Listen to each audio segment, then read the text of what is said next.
छोड़ो, रास्ता छोड़ो।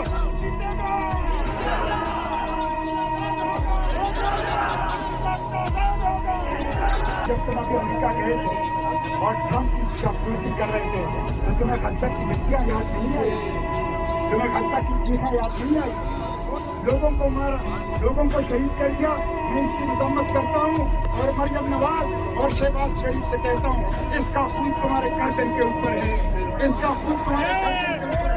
मनाजिर देख सकते हैं कि सेनेटर मुश्ताक साहब स्पीच फरमा रहे थे और उनके सामने हजारों की तादाद में अवाम यहाँ पर मौजूद रही। अवाम ने बातें की, उनके साथ इज़हार यकजहती की। आज उन्होंने इसराइल की कैद से ये बोला कि मैं अडयाला तक यहाँ पर मौजूद रहूंगा।